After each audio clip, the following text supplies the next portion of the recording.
Boa noite, queridos irmãos, queridas irmãs. Hoje nós estamos aqui para fazermos uma explicação, continuando esse nosso debate sobre aquilo que nós estamos observando hoje na igreja e no mundo. Então, eu aproveito para fundamentar um pouco a nossa reflexão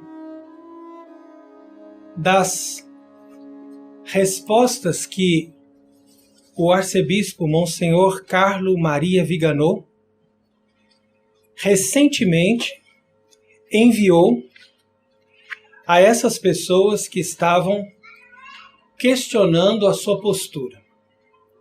Então nós temos aqui a carta que ele enviou para responder ao padre Raymond de Souza no debate sobre o concílio. E nós temos aqui também uma entrevista que ele fez a respeito das eleições nos Estados Unidos com o jornalista Marco Tossati. Então eu utilizo esses textos deste arcebispo para nós falarmos do problema que estamos vivendo hoje em dia, porque nós precisamos ter a autoridade de uma pessoa que recebeu da igreja essa missão de ensinar, e isso é dado aos bispos no mais alto grau. Então, em primeiro lugar, por causa disso. E em segundo lugar também, porque ele é uma pessoa que, sem dúvida, recebeu uma missão especial de Deus. Na medida em que nós não tínhamos resposta para os problemas. E agora nós vemos a lucidez com que esse homem vem apresentando aquilo que está acontecendo. Então veja que esse padre de Souza, ele questionou a postura de Monsenhor Viganò num artigo que ele escreveu que se intitula A rejeição do concílio por Monsenhor Viganò promove um cisma? Então ele vai explicar o que ele pensa e vai dizer que a posição desse arcebispo é contrária à fé católica quanto à autoridade dos concílios ecumênicos. Quer dizer, é aquilo que sempre acontece. Você joga a autoridade, o direito canônico, o poder constituído em cima daquele que vem defender a verdade. Então é por isso que o debate nunca tem solução. Porque pela primeira vez na história, os inimigos, heréticos e cismáticos tomam conta da hierarquia da igreja. Até então, todas as coisas eram fáceis de resolver. Onde está a hierarquia da igreja? Está aqui. Onde está a doutrina da igreja? Está aqui. Onde está o Papa? Está aqui. Então, resolvido. Aqui está a Igreja Católica. Que é o nó da questão. Depois do Vaticano II, onde estão todas essas coisas? Estão aqui. E onde está a Igreja Católica? Não sei. Porque eles não têm mais a fé católica. Então, aqui está o nó da questão. Não tem solução. Por isso que nós chamamos isso de apostasia do fim dos tempos. Ora, Monsenhor Viganò, então, vai rebater os argumentos do padre de Souza e nós vamos aproveitar disso para nós também fazermos análise na nossa própria vida. Porque as pessoas precisam continuar refletindo sobre o problema. Ninguém pode colocar uma areia em cima e dizer está resolvido. Não, você tem que continuar a reflexão, continuar o debate para você ter entendimento. O entendimento completo da coisa nós nunca vamos ter, porque isso aí é só quando todas essas situações se tornarem coisa do passado. E quando um Papa verdadeiramente católico restaurar a Igreja Católica. Até lá, nós vamos tentar entender um pouco mais. Nós vamos tentar saber qual deve ser a nossa postura para nós podermos, pelo menos, nos salvar e fazer a vontade de Deus. Esse é o objetivo. Então ele diz aqui que essas intervenções que ele fez, que ele tem feito, principalmente no ano de 2020, por isso também que nós começamos até mesmo a fazer um canal no YouTube para comentar essas coisas, porque a gente viu que era muita informação e as pessoas não tinham como ter acesso aqui. Então eu falei, olha, vamos então explicar isso através de uns vídeos em língua portuguesa e nós vamos transmitir isso para as pessoas de tal maneira que as pessoas vão ter ali uma oportunidade de entenderem esses textos, esses comentários, essas intervenções desse arcebispo, além de outras coisas que a gente faz também para explicar a doutrina da igreja. Então veja o que ele diz aqui, ó. Essas minhas intervenções são bastante incômodas para quem apoia o concílio. Porque eles colocam o seu ídolo. O concílio é um ídolo. E esse ídolo tem que ser adorado independente de Deus. Então aqui já vem uma citação muito impressionante dessa carta. Já começa a rebater esse padre dizendo, ó, eles se incomodam de eu falar do concílio, que para eles o concílio se tornou um ídolo. O que é um ídolo? Um ídolo é algo que você coloca acima de tudo. Você fala assim, não quero escutar a verdade, eu quero que o meu ídolo esteja no meu altar e pronto, acabou.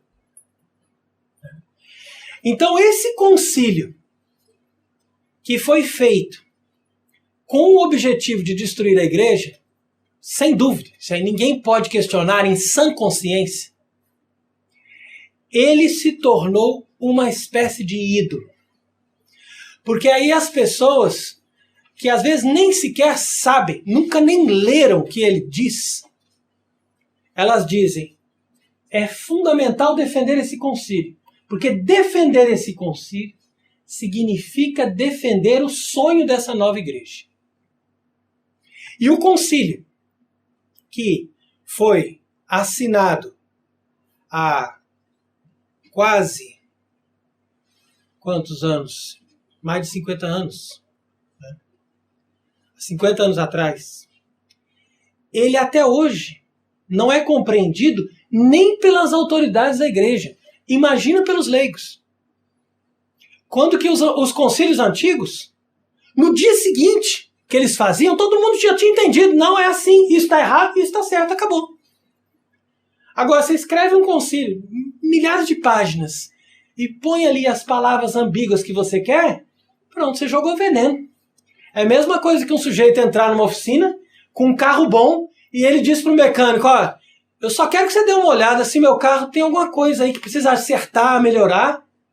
E o mecânico vai lá e coloca peças contrárias dentro do carro. Pequenininhas, né?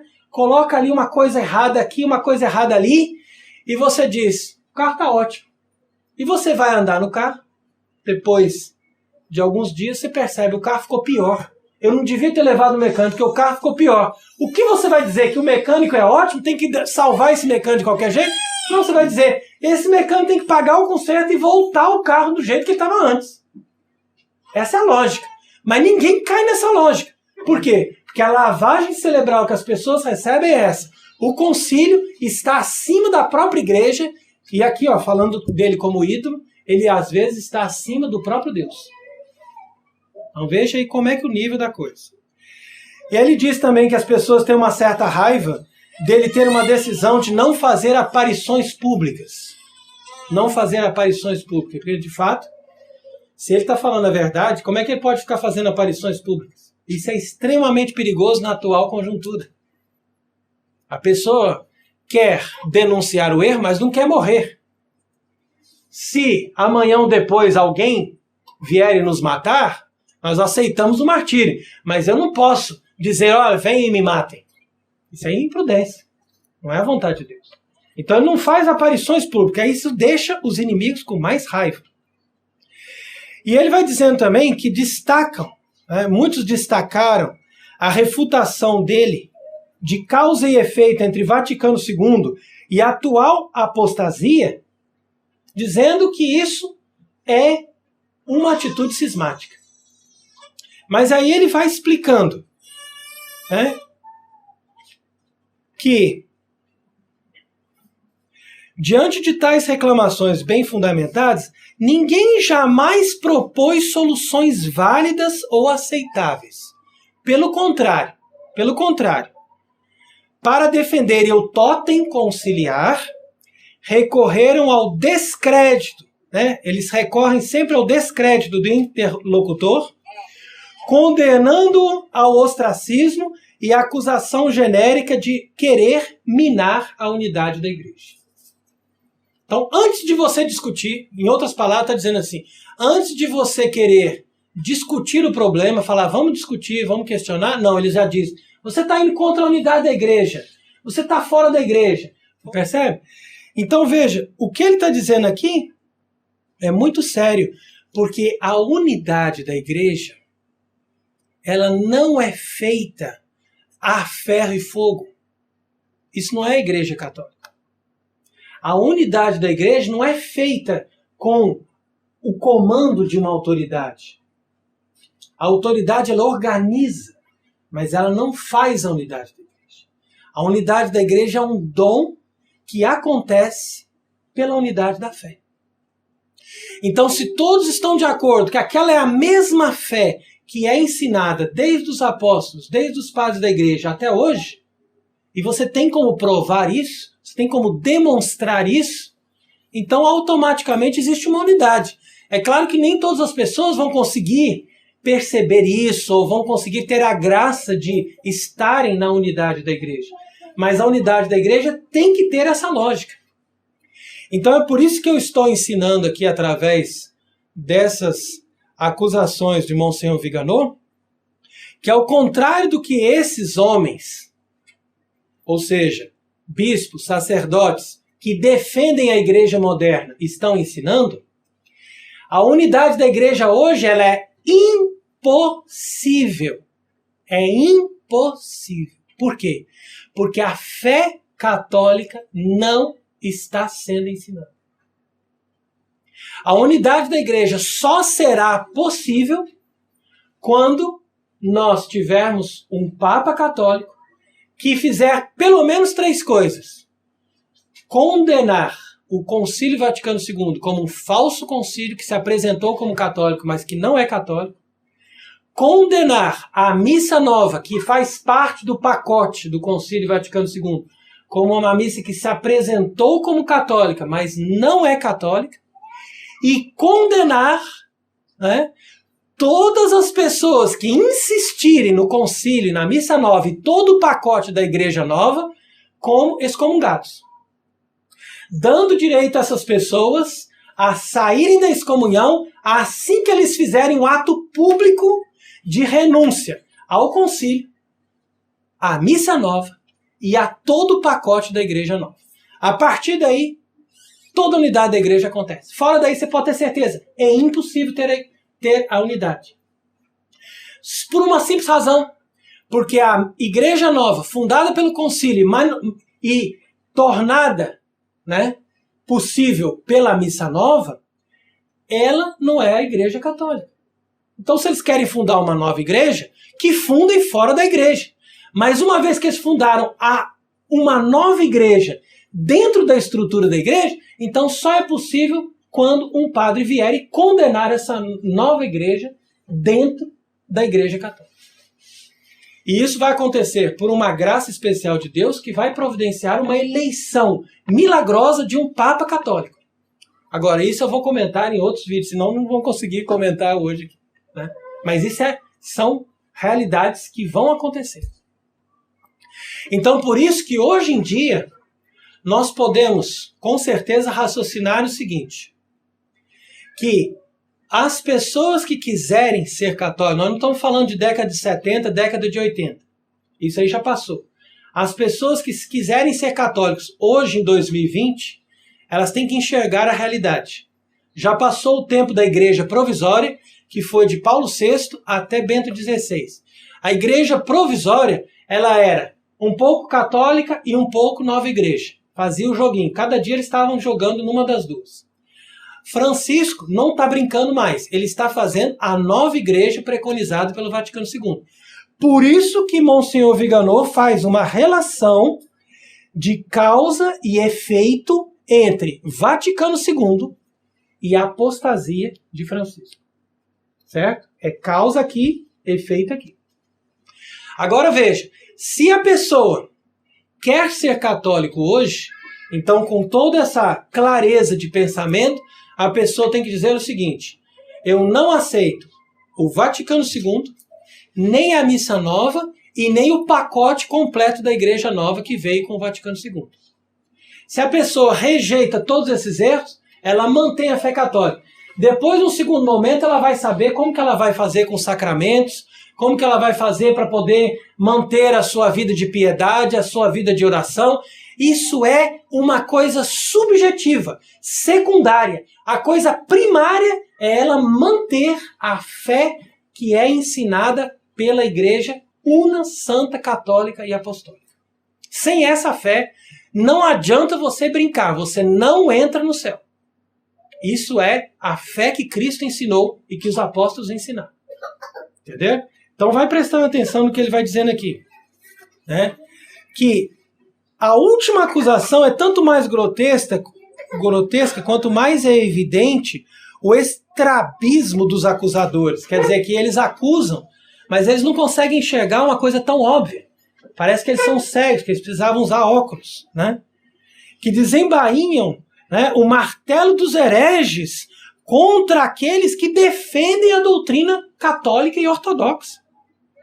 Enquanto se curvam, olha só, se curvam aos eclesiásticos, religiosos e teólogos que diariamente atacam a integridade do depósito da fé.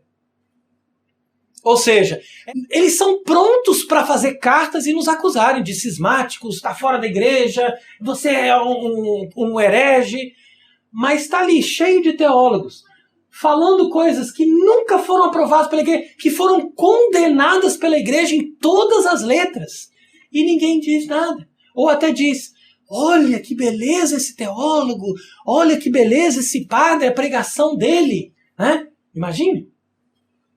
Olha a contradição.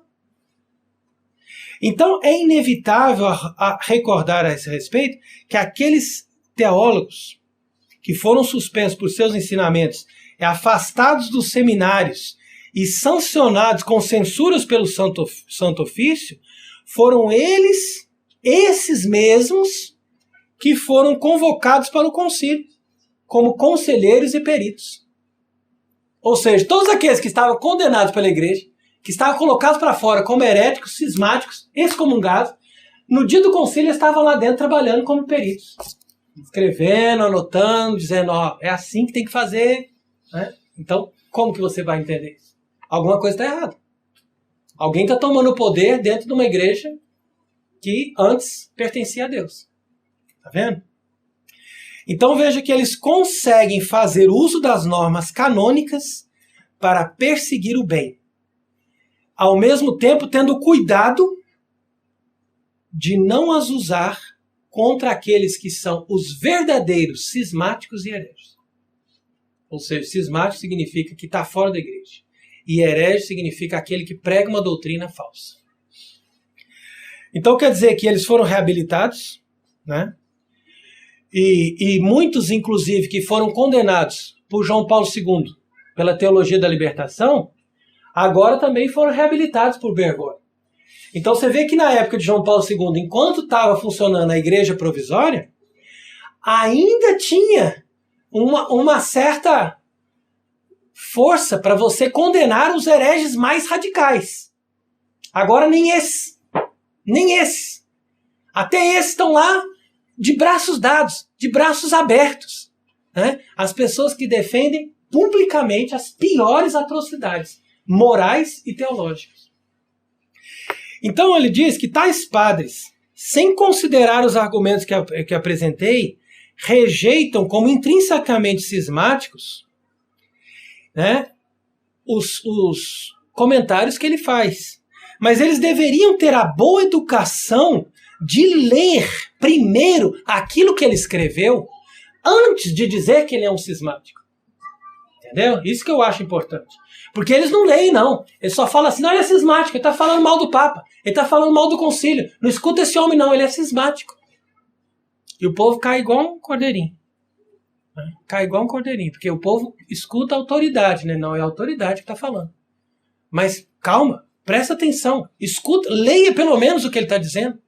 Ele está dizendo aqui, ó, neles encontrariam a dor e o trabalho que nos últimos anos finalmente me levaram a entender que eu fui enganado. Imagina, as dores e o trabalho. Ninguém chega a essas conclusões sem dores. Ele trabalhou, ele estudou, ele ficou ali em cima. E ele falou, gente, eu estava sendo enganado. Eu estava pensando que eu estava na igreja católica e não estava. Eu estava numa falsa igreja. E agora eu vou mostrar isso para as pessoas. Eu vou denunciar. Eu quero ver eles virem com argumentos. Por que eles não chegam com argumentos? Eles só sabem fazer duas coisas. Ou usar do direito canônico da autoridade, você está fora da igreja, está fora da igreja, está excomungado, está fora. Né? Ou então vir com difamação. Ah, você tem coisas erradas. Você tem várias coisas morais contra você para poder te desautorizar. E aí a pessoa fala assim, ó, vamos ficar atento, porque talvez ele é uma pessoa ruim. Entendeu? Então, ao perceber isso, né, o Monsenhor Viganò foi muito esperto, porque ele se escondeu numa propriedade que ninguém sabe onde está no mundo. Ele fica escondido. Porque essa gente do mal sabe que ele não tem nenhuma vírgula moral para falar mal dele. É uma pessoa íntegra.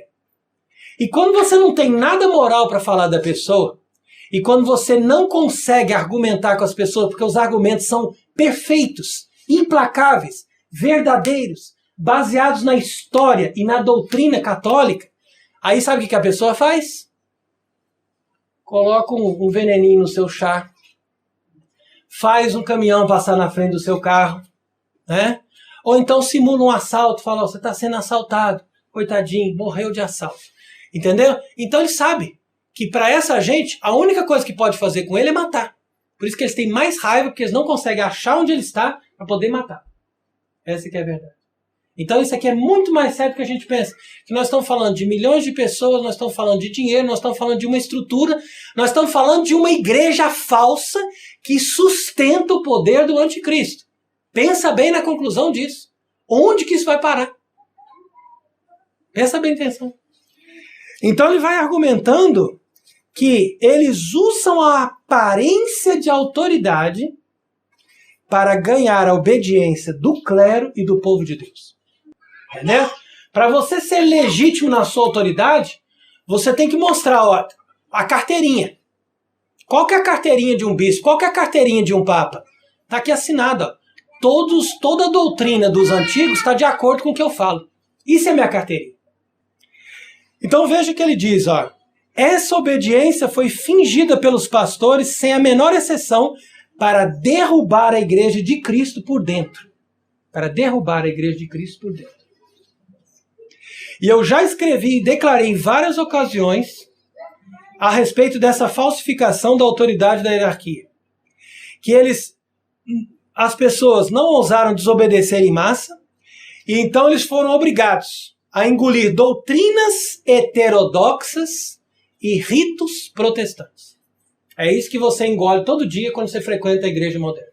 Doutrinas heterodoxas, ou seja, fora doutrinas que não são católicas. Então ele mistura ali um pouquinho de protestantismo, um pouquinho de budismo, um pouquinho de catolicismo para te dar um pouco de devoção também, né? Tá o santo do dia ali, não sei o quê, e ele joga essa doutrina heterodoxa para você engolir. E depois que você engoliu a doutrina heterodoxa, aí você vai lá e participa do rito protestante. E diz, não, essa é uma missa católica, viu, gente? Nós estamos celebrando hoje a Santa Fulana. Mas a igreja anglicana também celebra a Santa Fulana.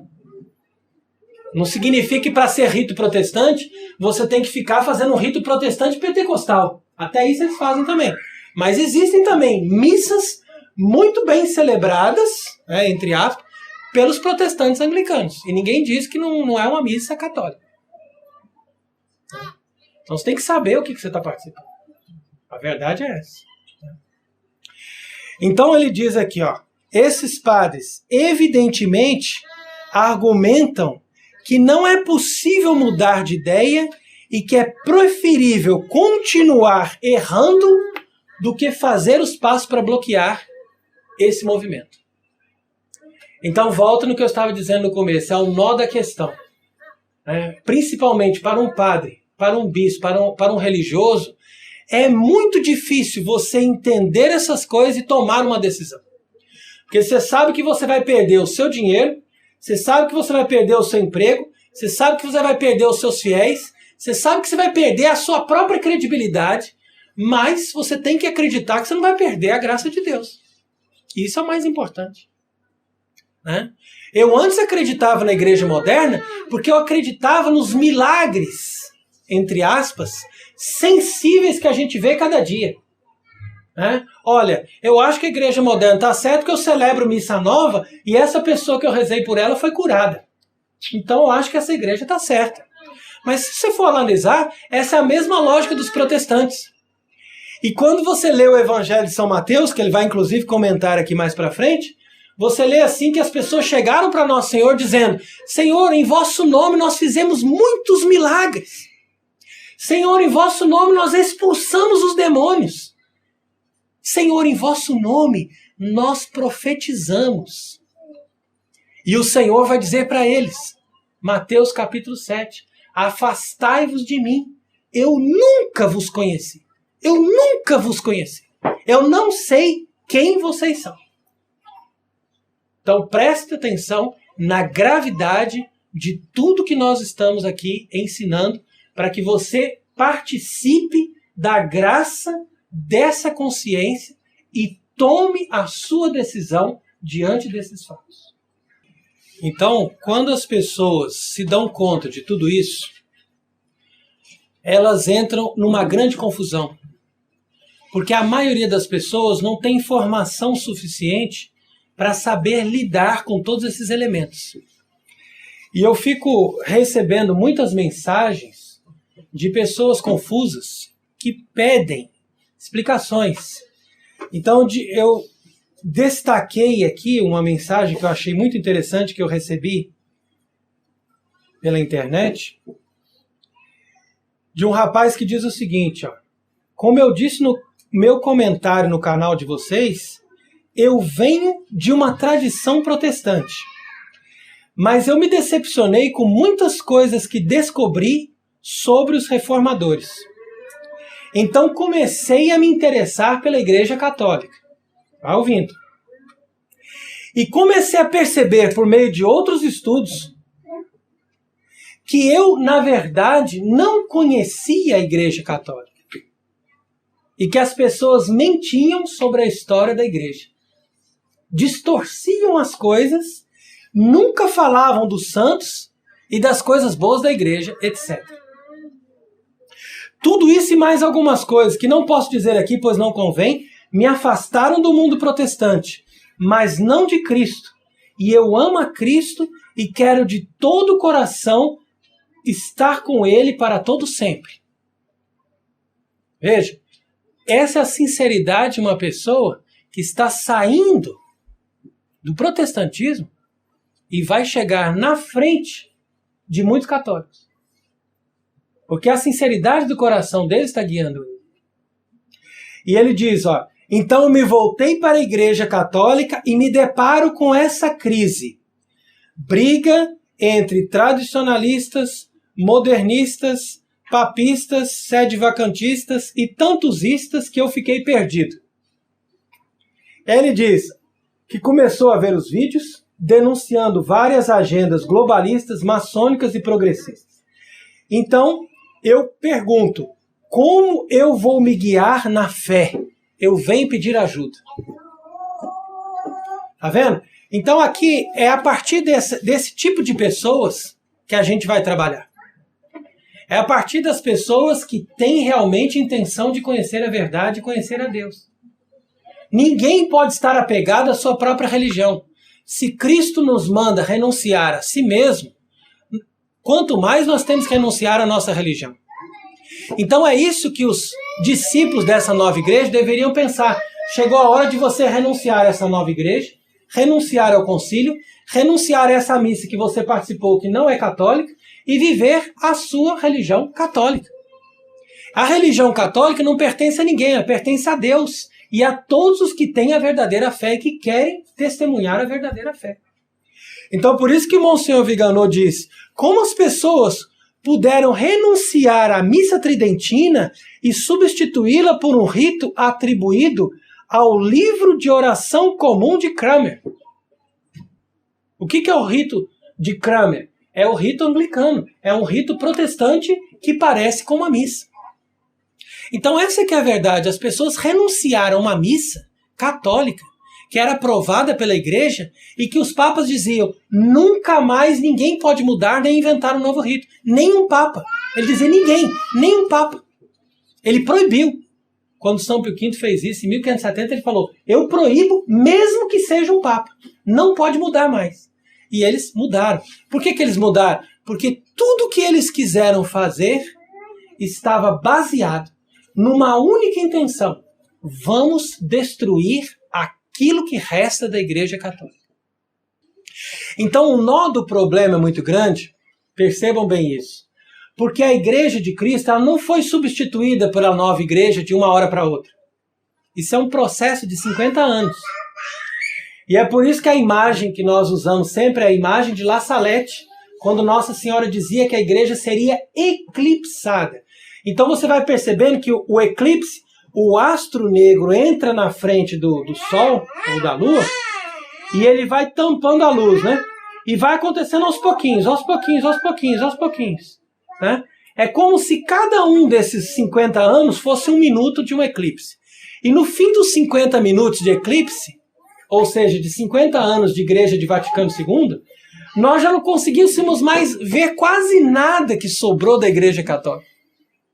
Hoje em dia é quase nada, já está quase desaparecendo. Então é por isso que se torna mais claro que essa não é a verdadeira igreja, mas ao mesmo tempo se torna mais difícil fazer alguma coisa, porque as pessoas que existem hoje, a maioria de nós aqui, nunca nem conheceu a Igreja Católica. Nunca nem participou de uma missa num rito católico. Então essas pessoas vão ter que aprender do zero o que é a igreja que Cristo fundou na Terra. Imagine isso. Então é por isso que ele vai dizer aqui que eles fizeram uma coisa muito astuta, uma estratégia para que a revolução fosse aprovada sob um aparente respeito às normas. E todos pensavam que o Vaticano II era um concílio católico como foi o Vaticano I. Eles disseram, não, concílio católico, tem todas as aparências. E não era. Ali dentro estava o veneno da traição. Então vai escutando que as pessoas que foram treinadas e criadas na convicção de que devemos obedecer os pastores e devemos uma obediência incondicional ao Romano Pontífice, né, elas não sabem o que fazer. Por quê? Eu sei, pela doutrina católica, que eu tenho que obedecer ao Papa em tudo, nos mínimos detalhes, e que o Papa não erra nunca, nem no seu magistério ordinário. Ao mesmo tempo, eu vejo hoje um Papa promover todos os valores, exceto aquilo que é cristão e católico. Então não é à toa que nós recebemos cartas como essas, onde você percebe que os protestantes, que ainda acreditam na Bíblia, eles estão numa situação muitas vezes mais confortável do que muitos católicos que já não acreditam nem na Bíblia. E dizem, não, isso aqui é passado, isso aqui é figurativo, isso aqui já acabou, isso aqui não vale mais nada. O que nós temos hoje é a Bíblia como um livro poético para nós estudarmos, rezarmos, mas a Bíblia não tem para nós uma doutrina, não tem uma revelação de Deus mais. Percebe? Então você veja em que situação nós chegamos. Essa igreja nova que eles estão fundando, ela é pior do que as igrejas protestantes. Porque nem na Bíblia não acredita mais. Olha como é grave. Então, com a aparência de católica, eles vão fazendo o estrago em todo edifício. E isso está previsto nas Escrituras. Isso se chama apostasia. Está bem claro nas Escrituras que isso vai acontecer antes da vinda do anticristo. E só é possível essa apostasia antes do anticristo, porque se o anticristo tem um papa católico que defende a doutrina católica, ele não tem como convencer os católicos, é evidente. Agora, se o anticristo tem, junto dele, trabalhando, um papa anticatólico, é uma contradição, mas é isso que nós temos, então é claro que ele pode fazer o que ele quiser. Ele pode chegar e pregar o programa dele e todos vão dizer, tá ótimo. E só alguns, como nós, que vamos dizer, não aceito esse programa do anticristo. Ah, não aceita? Então tá, então você vai sofrer agora as consequências. E é a hora que a gente tem que estar preparado. Né? Então é por isso que eu digo também que foi muito importante essa outra carta que Monsenhor Viganò fez, né, que na verdade é uma entrevista com esse Marco Tossati, para explicar por que esse candidato democrata nos Estados Unidos, Joe Biden, não é católico, apesar dele se apresentar como católico. Então essas coisas são orientações importantes, porque nós estamos percebendo hoje que o nome de católico já não significa mais nada. O que nós queremos saber é se a pessoa confessa a fé daquela verdadeira igreja de Cristo. É isso que vai determinar uma coisa ou outra. Então ele rebateu os argumentos do padre de Souza, mostrando que ele simplesmente se arma, né, contra Viganò, acusando de cismático, acusando de estar sendo contrário ao magistério de um concílio, sendo que esse concílio não tem autoridade nenhuma quando ele se desvia da fé. E ao mesmo tempo que ele fez essa carta rebatendo esse padre no dia 1º de setembro, ele também publicou essa entrevista no dia 12 de setembro, recentemente. Então veja a pergunta que o jornalista fez para ele. O senhor foi núncio nos Estados Unidos, uma realidade que o senhor conhece muito bem. E agora nós temos um candidato a presidente que afirma ser católico, mas é a favor do aborto ao 9º mês e do casamento de pessoas do mesmo sexo. Né? É possível, então, ser católico, ou seja, a nível oficial, e ao mesmo tempo ter posições políticas públicas que são opostas ao ensinamento claro da igreja? Olha a pergunta. O que ele vai dizer? A resposta de Monsenhor Viganò. É simples. Né? Eu falei tudo isso, denunciei tudo isso que estava acontecendo nos Estados Unidos com esses falsos políticos católicos. Quando o Papa Francisco esteve nos Estados Unidos e jantou comigo em 2015. E sabe o que ele disse quando eu denunciei tudo isso? Nada. E depois eu coloquei na mesa dele todas as acusações de um cardeal. Imagine, que era pedófilo. Imagina o que a pessoa promover a pedofilia, que é o pior de todos os crimes. É um satânico crime contra uma criança. E o Papa Francisco não puniu esse homem. Então o que ele espera do Papa Francisco? Nada. É uma pessoa que está comprometida com esse sistema. Então todos nós agora percebemos claramente a agenda globalista desses homens que estão no topo do poder da igreja para destruir não somente a igreja, mas destruir o que resta da moral que ainda as pessoas estão tentando guardar. Então, quando esse candidato se apresenta como católico nos Estados Unidos para ganhar voto, né, porque essa que é a verdade, hoje em dia os católicos são muito numerosos nos Estados Unidos. Então ele se apresenta como católico para ganhar voto, mas ao mesmo tempo ele mantém as agendas globalistas porque ele está ali a serviço de outras pessoas. Então você deve entender que isso também vai acontecer em outras esferas da sociedade e você tem que estar preparado para ter esse discernimento e dizer, não importa que ele diga que é católico, se ele não defende a doutrina da igreja, ele não é católico e ponto, acabou. Então aqui é muito sério, porque essas são denúncias graves que mostram que a nossa sociedade está corrompida até o último grau. E mostra também que nós temos uma ligação profunda de toda essa agenda né, que atualmente está, inclusive, destruindo as bases da moral.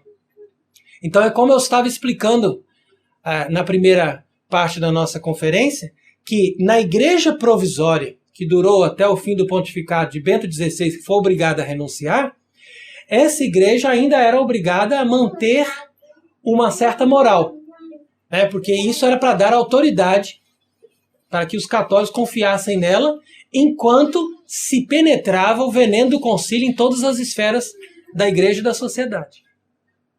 Mas agora que venceu o tempo da igreja provisória atuar, eles não têm mais vergonha na cara, vamos dizer assim, né, de aprovar abertamente LGBT, aborto e mesmo, por baixo dos panos, os piores pedófilos. Gente, olha onde é que nós chegamos. Vejam onde é que nós estamos falando. Isso aqui é coisa impensável. É impensável. Há 100 anos atrás era impensável. Mas a Revolução já planejou chegar nesse fim. Quando ela começou, ela não começou sem destino. Ela começou pensando no fim. O fim é isso aqui que nós estamos vivendo agora. Só que a diferença é que os agentes revolucionários, eles trabalham no silêncio, no segredo, e eles esperam obter os resultados, mesmo que leve várias gerações. Enquanto que nós, que deveríamos ser católicos, deveríamos amar a Cristo e deveríamos dar a vida por Deus, qualquer coisinha pequena assim, um medo, alguma coisa que eu vou perder, alguma pequena coisinha, já me faz recuar e dizer, ai, eu não sou capaz, é melhor eu renunciar à verdade para ver se eu continuo sobrevivendo. Olha como é que é grave. Ou seja, os discípulos de Satã vão na mentira até o fim e vencem, mesmo que eles não vejam resultado durante a vida. E os discípulos de Cristo, né, que hoje em dia são completamente fracos, não têm a capacidade dos antigos santos de vencerem as oposições, né, e de jogarem com todas as cartas na mesa, né, aquilo que é a verdade, aquilo que é a vontade de Deus, mas, ao invés disso, se recuam diante das adversidades, dos medos e das acusações. Então é por isso que ele diz, sem o Vaticano II, nós não teríamos nem a Revolução Estudantil de 68 e nem a situação de hoje com o feminismo, LGBT e todas essas coisas. Porque foi a partir do momento que a igreja renunciou aos valores fundamentais da fé e aprovou a própria liberdade religiosa, que as pessoas se sentiram livres para fazer todas as outras formas de revolução. Então, uma cascata puxa a outra. É como diz o Salmo, um abismo atrai o outro abismo. Então, essa frase é perfeita. Sem o Vaticano II não aconteceria nada disso. E ele denuncia também que por trás disso estão quem? Os jesuítas. São sempre eles que estão à frente de todas essas revoluções e liderando essas revoluções morais no seio da igreja. Quando que, na verdade, vocês sabem muito bem que os jesuítas, no século XVI, século XVII, era a ordem que mais defendia a igreja e o Papa. E hoje, os jesuítas, infiltrados pela maçonaria, são, infelizmente, a ordem que mais levanta as bandeiras contrárias à igreja e ao papado. Agora analise. A responsabilidade por essa traição daqueles que se denominam políticos católicos assenta inteiramente sobre o clero infiel, secular e irregular, subserviente à ideologia modernista e sobre a hierarquia que não soube nem quis intervir com a devida firmeza para impedir esse dano incalculável a todo o corpo social. Quer dizer, não só a igreja, mas a todo o corpo social. Então é aqui que eles vão denunciar aquilo que é chamado, né, o Deep State e o Deep Church.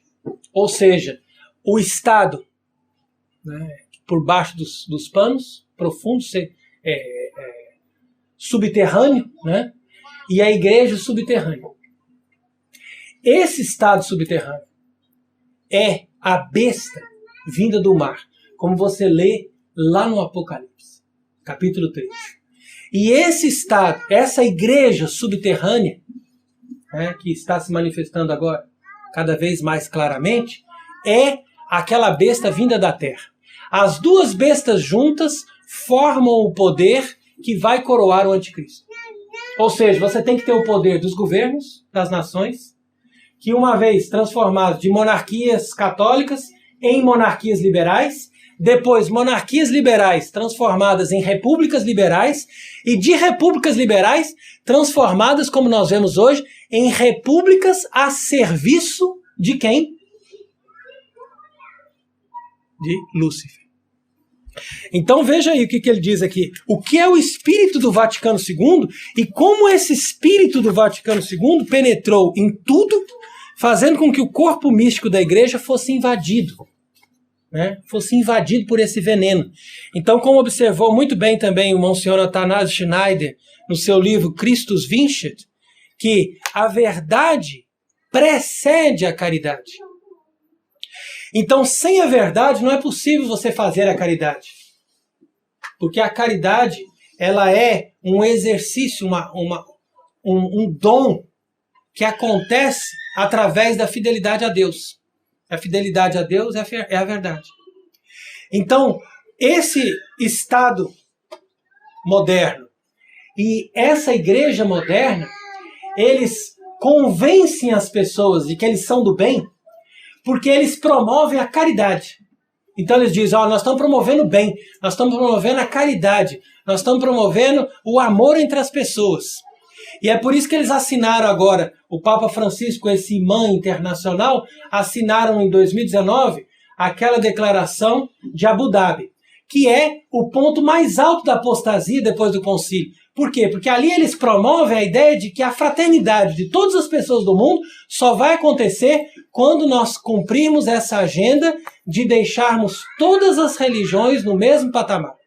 E nenhuma religião vai se apresentar acima das outras dizendo, nós temos a verdade, todos estão no mesmo nível. Entendeu? Então quer dizer que eles acham que eles vão renunciar à verdade e vão conseguir a verdadeira fraternidade. Só que isso é uma falsa paz e uma falsa fraternidade. Porque não é possível isso acontecer porque você está traindo a Deus. E traindo a Deus você atrai o diabo. Não é possível você afastar Deus e ao mesmo tempo afastar o diabo. Né? Você afasta Deus e consequentemente atrai o diabo. Então nesse sentido que nós temos que entender que nós estamos agora entrando num processo de uma grande apostasia, onde nós vamos entrar numa tirania satânica imposta para todas as pessoas sob a bandeira da caridade, sob a bandeira do amor ao próximo.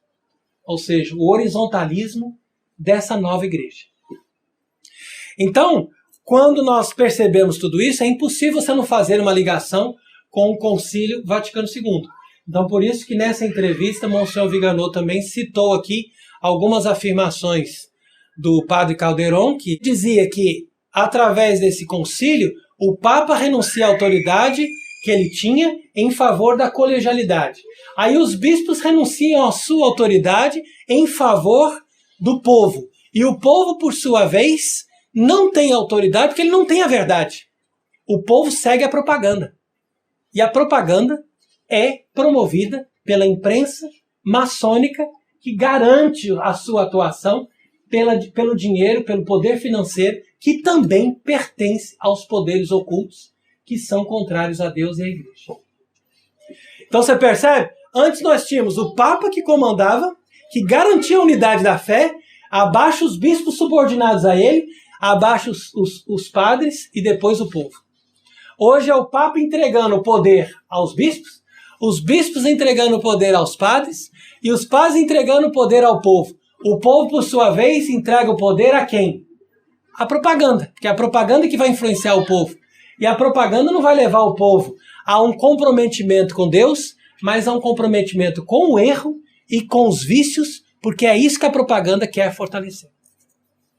Então é por isso que nós concluímos aqui, citando essa entrevista, né, que esse é um problema que nós carregamos há 70 anos. Ou seja, antes ainda do concílio, o clero católico em particular, e a hierarquia tem sofrido desde então um sentimento de inferioridade que os coloca abaixo dos interlocutores do mundo e se sentem ontologicamente inferiores. Eles consideram inadequado o ensinamento de Cristo e eles tentam se adaptar e adaptar a igreja à mentalidade moderna e secular. Com isso, eles acabam com a igreja, eles escondem o ensinamento verdadeiro da igreja e eles se curvam diante dos poderes desse mundo que vão ditar as normas e vão dizer: é assim que nós temos que fazer, é assim que nós queremos a Igreja Católica, é assim que nós queremos que as pessoas façam para que elas estejam de acordo com esse mundo que nós estamos instituindo. Então ele diz que o Evangelho espalhou-se por todo o mundo graças à pregação dos apóstolos e testemunho dos mártires e confessores da fé. E da mesma forma hoje, o anti-evangelho da sinagoga de Satanás propaga-se graças à pregação dos filhos das trevas e do testemunho de figuras públicas, gente de espetáculo e de autodemolição que se denominam filantropos, ou seja, que fazem caridade, mas que, na verdade, a única caridade que eles fazem é para com o seu mestre, que se chama Satanás. Então, no final, volta sempre a divisão em dois campos. De um lado, o bem, né? Na guerra bíblica que existe entre o bem e o mal. O bem de um lado, o mal de outro. Então, para você estar do lado do bem, então você tem que ter discernimento, não somente para renunciar em algum grau, como fazem a maioria das pessoas, aos erros e às abominações modernas. Mas o convite que esse arcebispo e eu mesmo estamos fazendo nesse momento é de renunciar em todos os graus, ou seja, de maneira absoluta, a todos os erros e a todas as abominações desse mundo moderno e dessa igreja moderna, que são fruto de uma revolução contra Deus, contra Cristo e contra a igreja. E hoje o poder salvador de Cristo é substituído pela voz da Mãe Terra, pela voz dos ídolos. Então nós temos que renunciar a esses ídolos e reencontrar a voz do verdadeiro Deus, que nos chama a sermos fiéis a Ele, e através dessa fidelidade é que nós podemos garantir a nossa salvação e a salvação de todas as pessoas que têm verdadeiro interesse de conhecerem a verdade e de encontrarem a verdade do Evangelho de Jesus Cristo, a única coisa que pode nos salvar e nos dar a vida eterna. Amém.